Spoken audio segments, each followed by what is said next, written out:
UP के deputy CM Brajesh Pathak ने संबल हिंसा को लेकर सपा पर हमला बोला है। उन्होंने कहा कि संबल हिंसा के सभी गुनाहगार समाजवादी पार्टी के संरक्षित लोग हैं, उन्हें माफी मांगनी चाहिए। सपा का चाल चरित्र चेहरा उजागर हो गया है। अखिलेश यादव पहले अपनी पार्टी संभाले, फिर किसी पर कोई आरोप लगाए। डिप्टी सीएम ने कहा कि सबको न्याय मिले, ये हमारी जिम्मेदारी है। समाजवादी पार्टी के मुखिया ने जो ट्वीट करके कहा है, हम उसकी निंदा करते हैं। समाजवादी पार्टी के जो चाल चरित्र और चेहरा है वो उजागर हो गया है। संभल की घटना की जिम्मेदारी अखिलेश यादव जी को लेना चाहिए।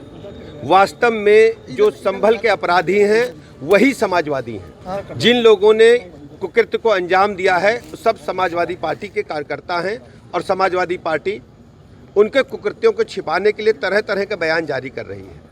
वहाँ के जो सांसद हैं, वहाँ के जो माननीय विधायक हैं, आपस में लड़ रहे हैं, युद्ध कर रहे हैं और संभल की जनता उनके आपस के युद्ध के कारण पिस रही है। संभल में जो घटना घटी है उसकी निष्पक्ष जांच हो रही है, न्यायिक जांच भी हो रही है और हर स्थिति में लोगों को न्याय मिले, ये हमारी प्रतिबद्धता है।